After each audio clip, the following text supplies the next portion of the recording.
오늘 말씀은 레위기에 나오는 5대 제사 중에 두 번째 제사가 되는 소제, 두 번째 예배가 되는 소제에 관한 말씀으로서 지난 시간에 이어서 소제의 두 번째 해당되는 말씀입니다. 소제의 두 번째 해당되는 말씀인데, 지난 시간에는 소제가 뭔가, 그리고 소제는 뭘 드려야 되는가, 그리고 소제를 드린 방법은 어떤 방법으로 드려야 되는가, 이쪽에 포커스가 맞춰졌다면, 오늘은 소제를 통해서 어떤 것은 드려야 되고 어떤 것은 드리면 안 되는지, 소제물과 함께 드려야 하는 것과 드리지 말아야 할 것이 뭔지 그 내용을 이야기하려고 합니다. 먼저 드리지 말아야 될 것을 두 가지 이야기하는데, 오늘 말씀을 보면 누룩과 꿀은 드리지 못하도록 합니다. 그런데 누룩과 꿀을 드리지 못하는 건 아니에요. 누룩과 꿀은 드릴 수는 있는데 그 소제물에 섞여서 드리지 말도록 한 겁니다. 그 누룩을 섞어서 드리면 안 돼요. 우리 소제물은 고운 가루잖아요. 그렇게 해서 뭐 편철에다가 구워서 드리기도 하고 삶아서 드리기도 하고 뭐 이렇게 하지 않습니까? 이렇게 할 때 누룩을 넣은 것으로 드리지 못하도록 한단 말이에요. 누룩이 없는 고운 가루를 드려야 됩니다. 고운 가루 자체를 드릴 때도 누룩을 넣으면 안 되고, 그걸 어떤 빵을 만들든지 뭘 만들든지 하더라도 누룩을 넣으면 안 돼요. 누룩은 자체로는 드릴 수는 있습니다. 근데 여기에 섞어서 드리면 안 된다는 거예요. 우리가 성경을 보게 되면 특별히 누룩에 대한 하지 말라는 말씀이 오늘 본문에도 여러 번 나오는데, 한번 먼저 보겠습니다. 성경 말씀 2장 4절 한번 보겠습니다. 같이 읽어보겠습니다. 시작. 내가 화되게 구운 것으로 소제 예물을 드리려거든 고운 가루에 기름을 섞어 만든 무교병이나 기름을 바른 무교전병을 드릴 것이요. 저기 보면 무교병이란 것은 바로 누룩이 없는 빵이잖아요. 누룩이 넣으면 안 된다는 거예요. 5절 말씀 보겠습니다. 시작. 철판에 붙인 것으로 소제 예물을 드리려거든 고운 가루에 누룩을 넣지 말고 기름을 섞어. 여기에도 누룩은 넣지 마라. 11절, 오늘 본문 11절 말씀입니다. 같이 봅니다. 시작. 너희가 여호와께 드릴 모든 소제물에는 누룩을 넣지 말지니 너희가 누룩이나 꿀을 여호와께 화제로 드려 사르지 못할지니라. 여기에도 누룩은 넣지 마라. 고운 가루에 누룩을 넣는 것은 안 돼요. 모든 소제물에 누룩을 함께 섞여서 드릴 수는 없습니다. 우리가 이렇게 되니까 누룩은 부정한 것이구나, 뭔가 제물에 합당하지 않는 것이구나 생각하기 쉽고, 실제 많은 기독인들이 누룩에 대한 이야기를 할 때 누룩을 우리가 부정한 것으로, 뭔가 좋지 않는 것으로 생각을 많이 합니다. 그래서 누룩은 부풀게 하는 성질이 있지 않습니까? 그래서 무교병을 만들 때 애굽에서 나올 때도 보면 누룩을 넣지 않도록 했고, 예수님의 이야기 속에서도 보면 누룩에 대한 이야기가, 좋은 이야기가 없어요. 거의 없어요. 근데 여러분, 우리가 오해를 하면 안 되는 것이, 성경에도 보면 누룩은 좋은 의미로도 사용된 적이 있습니다. 이 누룩을 너무 부정적으로만 생각하면 안 된다는 거예요. 누룩에 대해서 좋은 의미로 사용한 데가 어디냐면, 예수님께서 천국을 비유하실 때, 그때 천국 비유하시는 내용을 보면 마치 여자가 가루 서말에다가 누룩을 넣은 것과 같다. 그래 부풀러 올린 것처럼 천국은 그런 곳이다. 이런 말씀한 적이 있습니다. 그게 어디 나오냐면 마태복음 13장 33절 나옵니다. 같이 한번 읽겠습니다. 시작. 또 비유로 말씀하시되 천국은 마치 여자가 가루 서말 속에 갖다 넣어 전부 부풀게 한 누룩과 같으니라. 그러니까 천국이 이런 곳이다 했을 때 누룩을 넣어서 부풀게 한 것처럼 그런 곳이다. 이게 좋은 의미잖아요. 좋은 의미로서 사용된 것입니다. 그러나 대부분은 누룩은 나쁜 의미로 많이 사용했습니다. 우리가 인식 속에 누룩이라는 게 좋지 않다라고 하는 것은 성경의 대부분이 나쁜 의미로 사용했기 때문에 그런 거예요. 어디에 사용했냐면 마태복음 이제 16장 6절 한번 보겠습니다. 시작. 예수께서 이르시되 삼가 바리새인과 사두개인들의 누룩을 주의하라 하시니, 여기에 누룩에는 사두개인 바리새인들을 조심하는데 그들의 누룩을 조심하라 했잖아요. 이 누룩은 교훈을 이야기했던 거예요. 한번 보겠습니다. 또 11절 12절입니다. 같이 한번 봅니다. 시작. 어찌 내 말한 것이 떡에 관함이 아닌 줄을 깨닫지 못하느냐. 오직 바리새인과 사두개인들의 누룩을 주의하라 하시니, 그제서야 제자들이 떡의 누룩이 아니요 바리새인과 사두개인들의 교훈을 삼가라고 하신 말씀 줄을 깨달으니라. 그죠? 이때 보니까 누룩은 교훈이었다. 그럼 바리새인들과 사두개인들이 교훈인데, 이들의 교훈은 어디에서 비롯됐냐면 그들은 하나님의 말씀인 율법에서 다 말씀하잖아요. 그런데 이 율법이 원래 가지고 있는 그 율법 말고 이들은 뭔가를 첨가시켜 버렸어요. 부풀게 해버렸다. 뭔가를 더 했다는 거예요. 이 말은 자기의 생각을 가지고 말을 할 때 하나님 말씀의 순수한 의도성과 하나님 말씀의 본래의 진정성 말씀보다는 자신들이 하고 싶은 말을 율법을 통해서 가져온 그런 경우를 보고 이야기해요. 이건 모든 목회자들이 조심해야 될 사항입니다. 하나님의 말씀을 전하려고 하고 하나님의 생각이 뭔지를 말씀을 통해서 해야 되는데, 내가 전하고 싶어하는 내용을 끄집어오는 것을 정말 조심해야 돼요. 그래서 제가 주제 설교를 잘하지 않으려고 하는 이유도 그게 다 있습니다. 왜냐하면 주제를 정하면 11조를 내게 하고 싶으면 11조의 원래 의미라고 하는 것보다는 교인에게 11조를 내도록 해야 되니까, 그러니까 그게 의미의 정당성, 11조는 드려야 되는 이유, 그런 복을 받는다는 등 여러 가지 많은 이야기를 통해서 내가 원하는 것을 이루도록 교인들을 끌고 가려고 해요. 이런 케이스들이 한국 교회는 너무너무 많았습니다.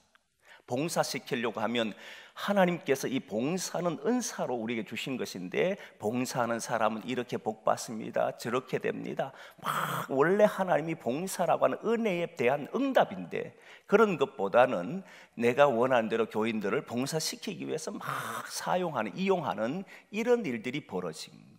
예전에 있었던 일 중에 하나가 청년들이 오후 우리 교회 3부 청년부 예배 4부였는데 4부 예배 때 봉사를 하는데 아동부에서 어디 대회를 나가려고 했단 말이에요. 갑자기 반주자를 못 구하니까 봉사 이제 하려고 예배 준비하러 올라가는 청년들을 데려가려고 하는데, 그 청년이 예배를 준비하기 때문에 못 갑니다. 그러니까 그때 네가 잘 되는지 봐라, 주 앞에 봉사하지 않으면 그래 되겠냐 뭐 이러면서 막 이야기하는 거예요.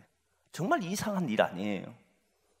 이렇게 하나님의 말씀을 잘못 자기의 이득을 위해서 자기가 원하는 대로 사용하는 이런 행태들을 바리새인들과 서기관들이 했다는, 그걸 뭘로요? 교훈이란 이름으로, 가르친다는 이름으로 너무 이상한 짓을 하는 거예요.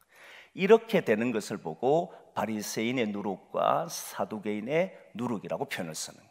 하나님의 말씀은 하나님 말씀 자체로서 우리에게 주어져야 되는 것이지, 자신이 그 말씀을 가지고 자기의 유리한 대로 끌어가도록 하면 안 된다는, 그건 바리새인들과 율법학자들이 그 시대에 다 했던 짓이에요. 이걸 조심하는. 근데 누룩에 대한 이야기가 또 부정적인 곳이 있는데, 바로 그게 어디냐면 외식이라고 하는 말에 누룩이라는 단어를 썼습니다. 한번 보겠습니다. 누가복음 12장 1절 말씀입니다. 한번 같이 보겠습니다. 시작. 그동안에 물이 수만 명이 모여 서로 밟힐 만큼 되었더니 예수께서 먼저 제자들에게 말씀하여 이르시되 바리새인들의 누룩 곧 외식을 주의하라. 그러니까 누룩과 뭐를 연결시켰습니까? 외식을 연결시켰어요.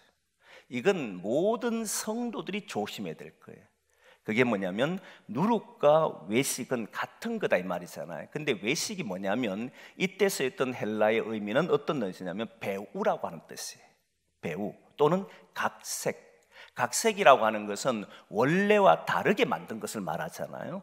원본이 있으면 그 내용을 바꾸어서 만든 것을 각색이라고 그럽니다. 이렇게 각색을 하거나 배우가 되면 안 된다는 거예요. 배우라고 하는 것은 자기의 삶이 아니고 다른 사람의 삶을 마치 자기인 것처럼 연기해내는 사람을 보고 배우라고 그러잖아요.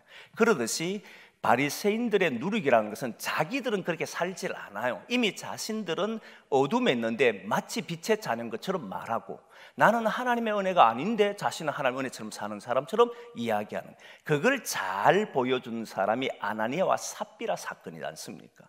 아나니아와 삽비라 사건은 우리가 참으로 이해하기 어려운 것인데, 당시에 사도들 발 앞에 물질을, 어떤 땅을 팔든 무엇을 팔든지 다 내어놨던 시절이잖아요. 그 내어놨는데 아나니아 삽비라는 밭을 팔고 난 뒤에 그게 너무 아까운 거예요. 다 내질 않았습니다. 숨겨뒀잖아요. 일부러 숨겨두고 내어놨습니다.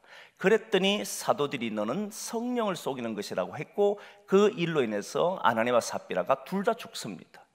속인 거잖아요. 근데 여러분, 여기에서 뭘 속였느냐 이 말이에요. 돈을 감추온 것이 속인 것으로 많은 사람들은 이해를 하고 있습니다.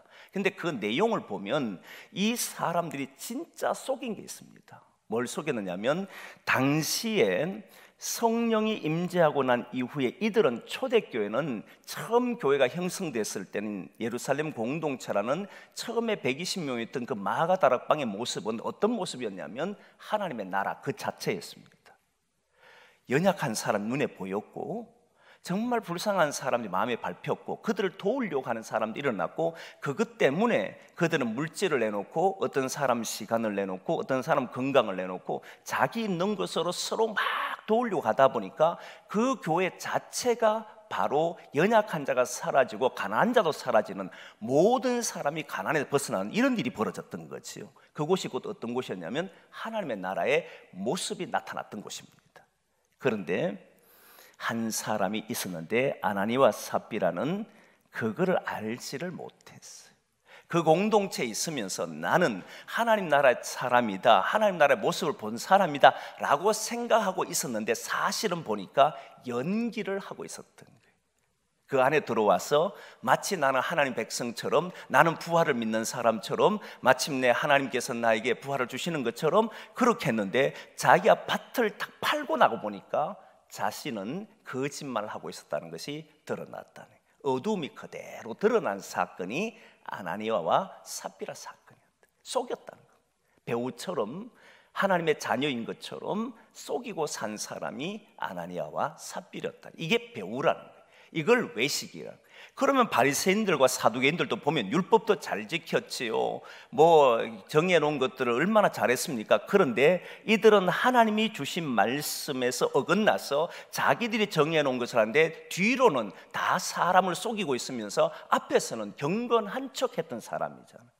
밖에 나가서 기도하는 시간에 의도적으로 나가 사람들의 보여주러 나가고, 평소시는 그러지도 않으면서도 그런 자신들은 사람 앞에 나는 기도 잘하는 사람이라는 걸 보여줬고, 금식하는 이유도 내가 사람들 앞에 경건한 척 하려고 했잖아요. 그래서 주님께서는 금식하는 사람들은 골방에 들어가서 해라. 왜 얼굴을 인상 쓰고 하느냐? 네가 마치 금식하는 사람들 표시 내느냐? 이 모든 것이 어디서 나오느냐면, 자기 자신은 거기에 속해져 있지 않는데 속해져 있는 것처럼 흉내 내려고 하다 보니까 나타나는 거다 이 말이에요.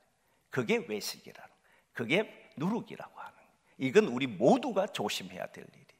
만일 내가 기쁨이 없고 평안이 없고 하나님의 은혜가 없으면 오히려 하나님 앞에 엎드려서 은혜를 사모하고 내가 하나님의 자녀인 것을 확인하려고 하고 이렇게 해야 되는 것이지, 겉으로 사람들 앞에 나는 이렇다라고 행동하는 것 자체가 무엇이 되냐면 외식이다 이 말이에요.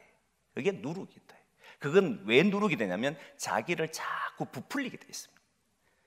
속과 다른 자기를 부풀려서 겉으로 사람들의 뭔가를 하려고 하잖아요. 그럼 이런 측면에서 보면 누룩은 왜 넣지 말라고 했느냐면, 그 빵의 그 고운 가루의 성질을 바꿔버린다는 겁니다. 바꾸어버리기 때문에 이 자체를 넣으면 안 된다는 거예요. 고운 가루는 고운 가루 그대로, 구운 것이면 구운 것 그대로, 그 모든 것은 그 자체로 해야 된다는 걸 의미해요. 그러면 이 말은 감사제라고 하는 소제가 곡물로 드리는, 곡식으로 드리는 예배인데, 그 예배는 하나님께서 나를 인도하시고 소득이 있게 하시고 삶을 살게 하셨던 데에서 감사로 드리는 거잖아요. 그럼 감사의 예배 속에는 다른 것이 자기를 부풀려서도 안 된다는 거예요. 감사할 것이 없는데 감사한다거나, 감사할 것이 있는데도 불구하고 그 감사를 다른 것을 집어넣어서 감사한다거나, 그런 경우들이 있어서는 안 된다. 감사는 감사 자체의 순수성을 유지해야 합니다. 감사하는 사람이 누군가의 감사를 해서 그 물질을 드리든지 선물을 드릴 때 거기에 다른 것이 들어있으면 이미 그것은 감사라고 하는 말이 사라집니다. 그 자체는 보이지 않는 뇌물이 되는 거잖아요. 예전에 제가 20대에 연세 한 80대시는 분이 있는데, 이분이 잘 사시는 분이에요. 그래서 제가 교육전사 때 목사님과 함께 신방을 이렇게 갔는데, 그분이 앉아서 가만히 그날 풀이 주고 있어요. 왜 그러냐 그랬더니 이분이 하신 말씀이 나중에 저보고, 이제 제가 젊으니까 나중에 뭔가 생기면 자식들한테 다 주면 안 돼 이러더라고요. 무슨 말이냐 그랬더니 자기가 최근에 모든 재산을 자식들에게 넘겨줬다는 거예요. 넘겨줬더니 안 찾아온다는 거예요.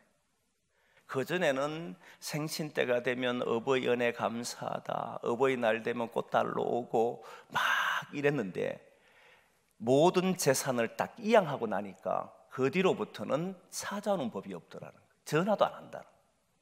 너무 마음이 괴롭다면서 그날 모습을 잊을 수 없을 만큼 괴로워하는 것을 본 적이 있어요.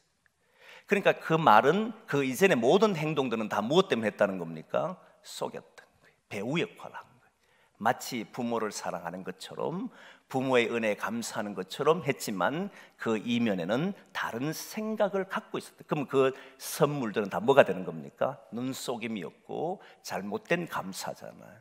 이런 감사가 섞여 있어는 안 된다. 감사는 정말 순수한 그 자체로 드려지는 것이 감사 예배예요.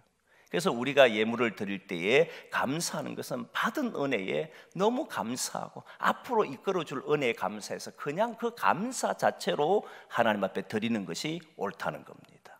감사에 다른 것이 섞이지 않기를 소망합니다. 감사는 반드시 감사로만 남아야 되는, 다른 이면들이 나타나면 우리는 그건 감사라고 말하지를 않습니다. 근데 우리는 속을 수 있습니다. 사람은 그렇잖아요. 사람은 그 자체만 보면 그 사람이 어떤 마음으로 드는지 알 수가 없으니까. 근데 하나님은 결코 거기에 의해서 속지를 않으신다.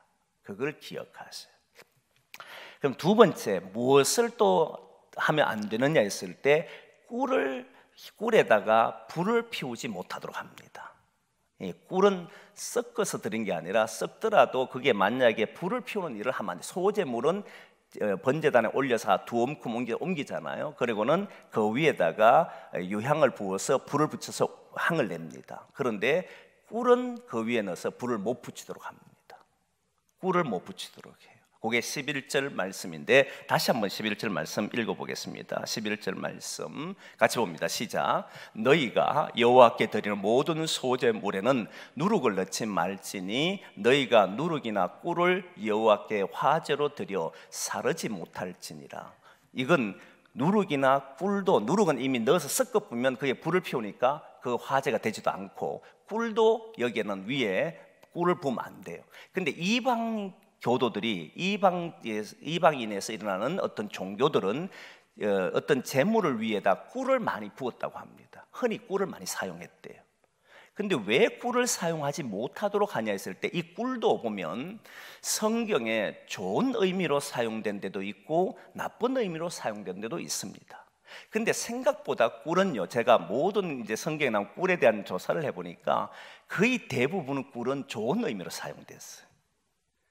누룩은 대부분 나쁜 의미로 사용되고 좋은 의미는 극히 드물게 사용되고, 꿀은 반대로 거의 좋은 의미로 다 사용되고 나쁜 의미로 사용된 데가 거의 잘 없어요. 이 꿀이라고 하는 자체가, 꿀이 워낙 맛있기도 달기도 하고 하잖아요. 그래서 꿀은 좋은 의미로 많이 사용되는데, 특별히 여러분 보면 알지만 하나님께서 이스라엘 백성들에게 가나안 땅을 이야기할 때 뭐라고 얘기했냐면, 가나안 땅은 젖과 꿀이 흐르는 땅이다, 이런 표현을 썼잖아요. 그러니까 꿀이 흐르는 땅, 그러니까 그곳에는 그 꿀이라고 하는 이 사람에게 영향을 줄 수 있는 그런 좋은 땅이다, 이 말이잖아요. 그리고 알다시피 요나단이라고 하는 사람도 너무 전쟁 동안 지쳐가지고 자기가 꿀 한 조각을 찍어 먹었더니 눈이 밝아지더라, 이런 말 있지 않습니까? 그러니까 여러분들도 아시지만 운동을 하든지 아니면 사람이 기력이 없을 때 당도 있는 것을 먹으면 눈이 밝아지잖아요. 정신이 바짝 들 정도로. 이 꿀이라고 하는 것은 사람들에게 이렇게 생기를 주고 힘을 줄 수 있는 그런 거예요. 그런 것이 가나안 땅이란 말입니다. 그리고 또한 하나님께서 뭘 이야기하냐면 신명기에 너희들이 내 말을 듣고 잘 준행하면 너희 땅에는 이렇게 될 것이라고 한 말씀이 있는데, 그 말씀이 신명기 8장에 나옵니다. 한번 보겠습니다. 신명기 8장 6절에서 8절 한번 같이 보겠습니다. 시작. 내 하나님 여호와의 명령을 지켜 그의 길을 따라가며 그를 경외할지니라. 내 하나님 여호와께서 너를 아름다운 땅에 이르게 하시나니 그곳은 골짜기든지 산지든지 시내와 분천과 샘이 흐르고 밀과 보리의 소산지요 포도와 무화과와 석류와 감람나무와 꿀의 소산지라. 이 꿀이라고 하는 그 땅이 좋은 땅인 것을 드러낼 때, 하나님 말씀을 잘 따라서 오는 사람, 준행하는 사람들에게는 그 땅을 이루게 하는데 꿀의 땅에 이르도록 하는, 꿀이 나도록 하는 땅이 되도록 할 때 이 꿀을 사용해요. 그 꿀은 좋은 의미로 상당히 많이 쓰였습니다. 근데 이렇게 꿀이 좋은 의미로 쓰이는 반면에 어떻게 사용되냐면 꿀이 나쁜 의미로 사용된 곳이 있는데, 잠언 5장 3절 말씀입니다. 한번 보겠습니다. 시작. 대저 음녀의 입술은 꿀을 떨어뜨리고 그의 입은 기름보다 미끄러우나. 기름도 보통 성경에 좋은 의미로 쓰이지만은 이렇게 음녀들이 하는 말들이 너무나도 달기 때문에 유혹에 잘 넘어가는 이런 표현을 쓸 때도 꿀을 사용합니다. 꿀이라고 하는 것은 대부분 좋은 의미로 쓰입니다. 근데 이렇게 나쁜 의미로 쓰입니다. 그러면 오늘 본문에 꿀을 피우지 말라라고 하는 것은 이런 나쁜 것 때문에 그러냐? 그렇진 않아요. 꿀 자체가 좋은 것이기 때문에 여기에서 꿀을 섞어드리면 향을 피우면 좋을 것 같은데 그러지 못하는 이유가 있습니다. 그게 뭐냐면 오늘 본문 12절에 나오는 말씀 때문입니다. 12절 말씀 보겠습니다. 12절 말씀 같이 봅니다. 시작. 처음 익은 것으로는 그것을 여호와께 드릴지나 향기로운 냄새를 위하여는 제단에 올리지 말지며. 여기에 향기로운 냄새 나오잖아요. 여기에 향기로운 냄새 때문에 그렇습니다. 2절 말씀 한번 보겠습니다. 같이 봅니다. 시작. 아론의 자손 제사장들에게로 가져갈 것이요 제사장은 그 고운 가루 한 움큼과 기름과 그 모든 유향을 가져다가 기념물로 제단 위에서 불사를 지니 이는 화제라 여호와께 향기로운 냄새니라. 여기도 보면 향기로운 냄새인데 그 향기로운 냄새를 뭘로 내도록 되어 있냐면 유향으로 내도록 되어 있습니다. 유향은 감람나무에서 나오는 1등 향품이에요. 감람나무에서 나오는 1등 향품인데 그것만 딱 부어서 냄새를 피워야 됩니다. 소재물에 딱 피우면 유향 냄새가 딱 나도록 만들어야 돼요. 그런데 꿀을 섞어버리면, 꿀을 그 위에 놓으면 어떤 일이 벌어지냐면 꿀에 관련된 냄새가 나게 돼 있다는 거예요. 제가 실제 그런가 싶어가지고 예전에 제 밀양에 있을 때에 목회할 때 전국, 그 당시에는 지금은 양봉업이 워낙 발달되어 있는데 그 당시에 전국으로 양봉의 벌들이 집을 짓는 그 뭐라더라, 그 이름 잘 모르겠어요. 이제 기억도 잘 한 몇십 년 됐으니까. 근데 그걸 만들어내서 판매를 하는, 그 사업하는, 그러니까 공장이 있는 분이 있어요. 그게 밀양 양봉이라고 하는, 혹시 들어보셨습니까? 아마 꿀을 하는 사람들 알 거예요. 밀양 양봉에서 그런 모든 그 벌들이 집을 지을 수 있도록 하는 것을 만들어내요. 저도 거기 가서 만드는 것도 같이 만들어 줘보고 했던 적이 있습니다. 근데 여기에 이분에게 전화를 했어요. 예전에, 지금 말고 예전에 전화해서 꿀을 향을 피우면, 꿀로 향을 피우면 향기가 납니까? 라고 물으니까 그 꿀의 종류가 만약 아카시아면 아카시아 향이 난답니다. 그게 피워보면 냄새가 난대, 향기가 난다는. 그러면 지금 유향을 놓고 피워야 되는데 다른 꿀을 섞어버리면 어떤 일이 벌어지냐면 유향과 또 다른 향이 섞여서 올라가면, 꿀 자체는 매우 좋은 거잖아요. 꿀 자체는 사람들에게도 좋고 하나님이 또한 그 땅을 바라봤을 때도 꿀의 소산지라 할 만큼 좋은 거예요. 그러나 이 두 향이 섞여버리면 하나님이 원래 드리라고 했던 유향과 섞여서 냄새나기 때문에 그 향을 드리지 못하도록, 그리고 꿀에는 불을 피우지 못하도록 했다는 겁니다. 이 말을 종합적으로 해보면 조금 전에 누룩을 넣지 말라는 것과 그리고 또 꿀의 향을 피우지 말라고 하는, 불을 피우지 말라는 이 둘을 동시에 접목시켜 보면 감사제라고 하는 것은 다른 것으로 이루어져서는 안 된다는, 감사 그 자체만으로 드려지는 예배라는 거예요. 그래서 우리들이 뭔가 감사 예배, 추수감사 예배가 있고 무슨 예배가 있지, 감사 예배가 있잖아요. 이때 예배는 정말 순수하게 감사하는 마음으로 다른 어떤 불순물도 다 제거하고 오직 감사하는 것으로만 드려지는 예배가 될 때 그 예배가 가치 있고 의미가 있다는 거예요. 하나님은 그런 걸 원한다는 거예요.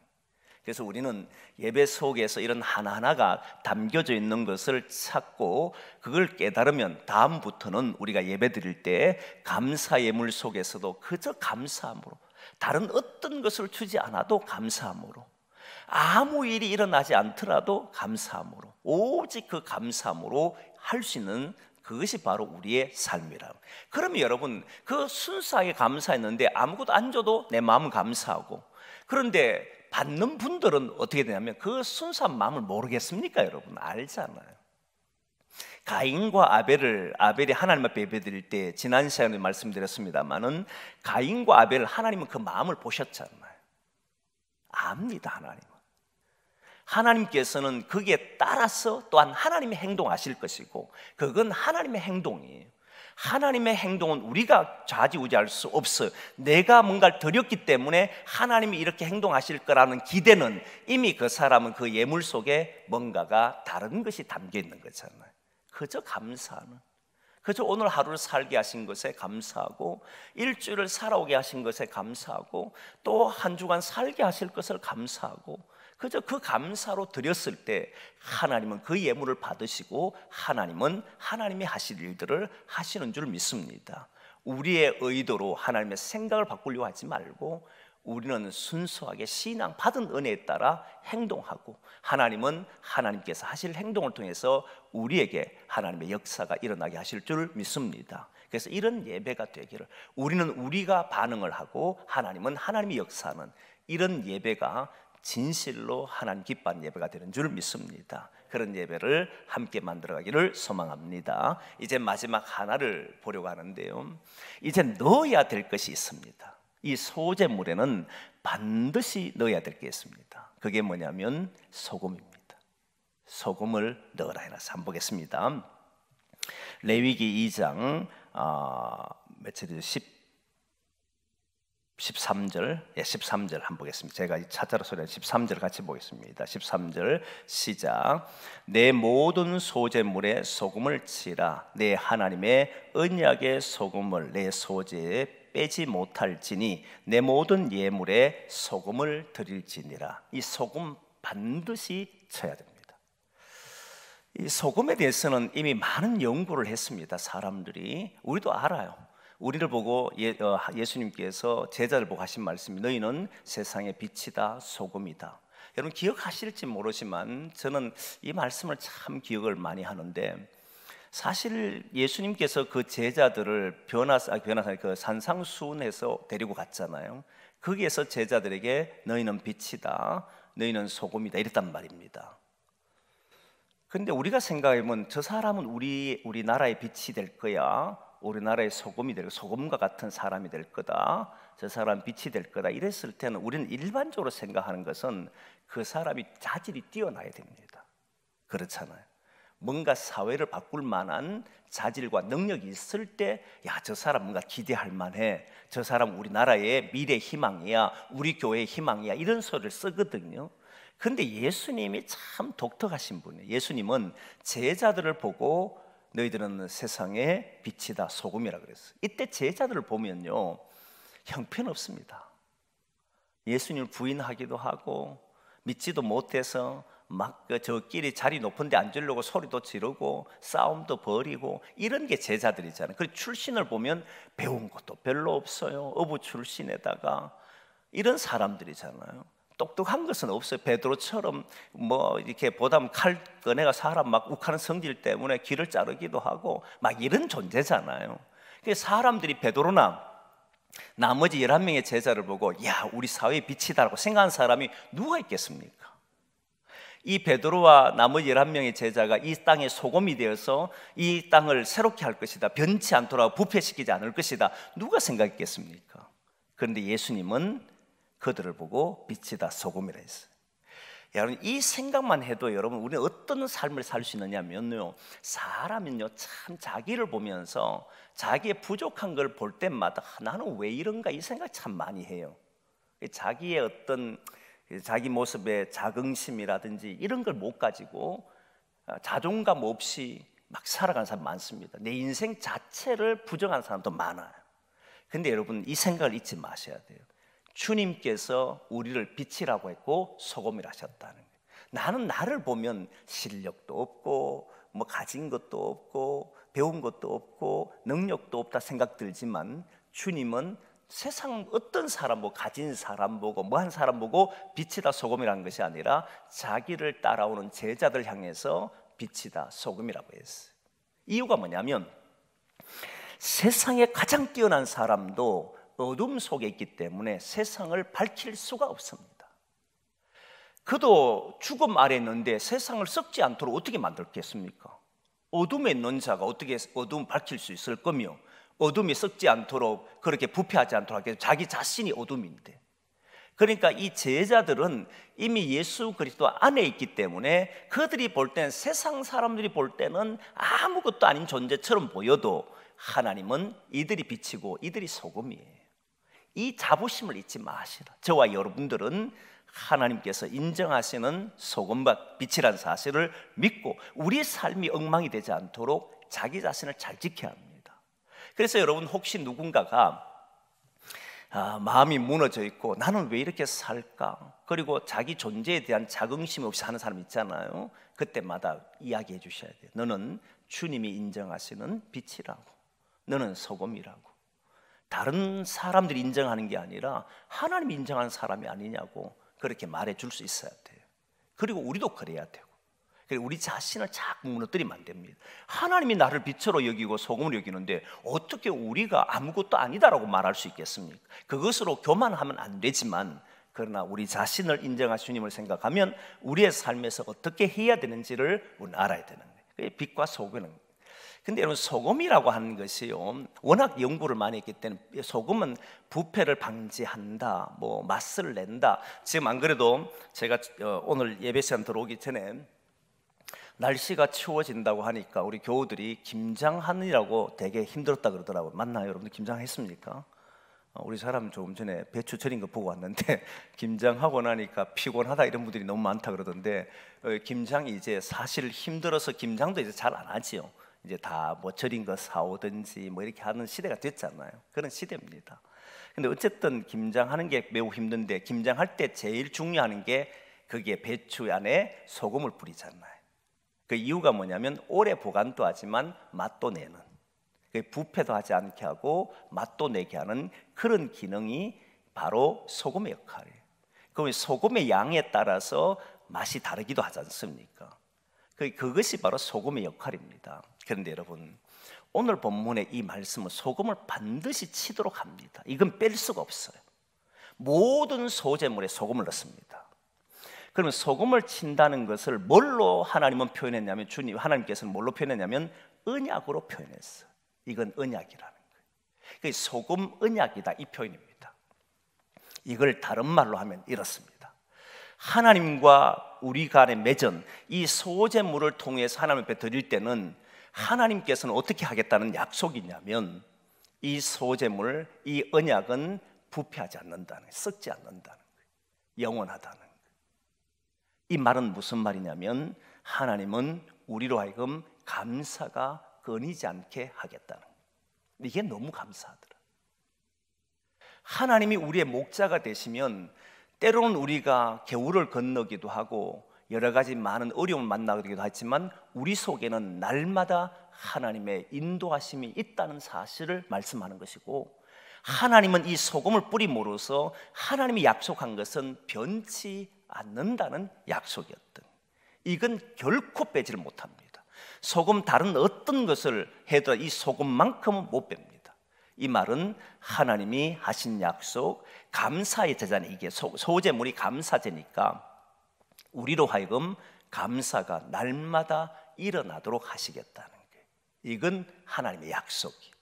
그러면 여러분 생각해 보면 우리가 살아갈 때에 많은 일들이 있는데 다 보면 불평도 많고 어려운 일도 많고 힘듦도 많은데, 가만히 생각해 보면 감사가 매 순간 우리 곁에 있다는 게 확실합니다. 기도기는 감사가 끊이지 않아요. 왜? 주님의 보호하심이 있고 주님의 지키심이 있기 때문에. 그래서 이 감사는 하나님과 우리 사이의 약속이었다는 거예요. 그렇잖아요. 여러분 보면 애굽에서 430년 살 동안에 그들이 광야길을 건너고 그리고 가나안 땅에 들어갈 때 젖과 꿀이 흐르는 땅이라 그러고 너희들이 첫 소산을 드릴 때라고 하는 이런 말들이 많잖아요. 그때 감사제 드리지 않습니까? 이 모든 순간순간이 하나님의 인도하심이었고 그들 속에는 감사가 있는 삶이었다는 거예요. 그 감사가 끊이지 않도록 하나님은 역사하시겠다는 것이 이 소제물에 담겨 있는 의미였다는 거예요. 이거 생각하니까요 너무 감사한 거예요. 매 순간이 하나님의 은혜 속에 우리가 살 수 있구나. 모든 순간순간이 우리에게 감사를 일으키게 하는 일들이 일어나는 거구나. 그럼 우리의 삶을 돌아보면서 불평하는 것이 아니라 하나님의 손길, 하나님 나를 이끄심을 바라볼 수만 있다면 우리는 거기에서 감사가 끊이지 않을 수 있겠구나. 여러분, 이 속에 보면 무엇이 일어나냐면 다른 불순물을 넣을 필요가 없다는 게 확실해져가요. 왜? 하나님이 우리에게 계속 감사를 일으키는데 혹시 안 일으킬까 봐 두려우니까 뭘 하는 거예요? 안 줄까 봐 두려우니까 거기 안에서 딴 마음을 넣기 시작하고 이런 거잖아요. 근데 하나님은 소제물을 드리면서 소금을 침으로써 이 속에는 부패되지 않는, 영원히 변치 않는 언약이다 보니까 우리에게는 감사가 끊이지 않도록 날마다 인도하신다는 약속이 담겨 있으니까 우리는 다른 것을 그게 넣을 이유가 하나도 없어요. 오늘 감사하면 하나님은 또 감사한 일을 또 만들어 주실 것이고, 오늘 또 일을 일으키면 내일 또 하나님 또 일을 일으켜 주실 것이고, 이 수없는 세월 동안 하나님은 그렇게 우리를 이끌어 가신다는 것이 이 소재에 담겨 있는 거다 이 말이에요. 얼마나 놀라운 이야기입니까?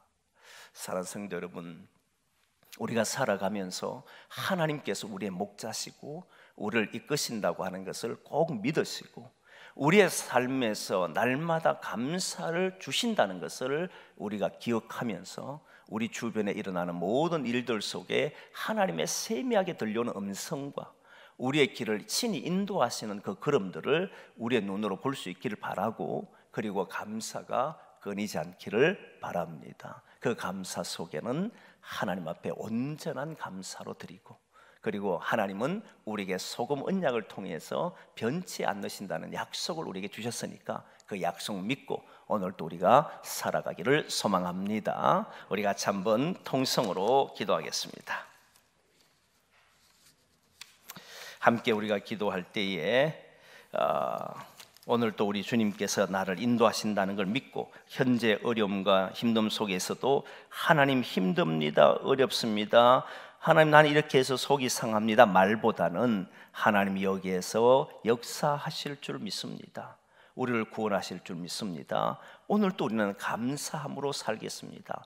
모든 일에 감사하는 우리가 되겠습니다. 그렇게 기도하고, 앞을 봐도 뒤를 봐도 좌우를 봐도 우리 주변에는 우리를 힘들게 할 요소들이 너무 많습니다.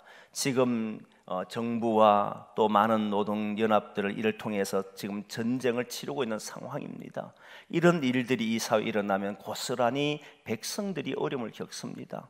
하나님, 이런 속에서도 역사해 주옵소서. 우리 수험생들도 있고 여러 많은 아픔과 힘듦 속에 있는 사람도 있습니다. 하나님 도와주십시오. 감사가 끊이지 않는 삶이 되도록 인도해 달라고 우리 같이 한번 통성으로 기도하겠습니다. 같이 기도합니다.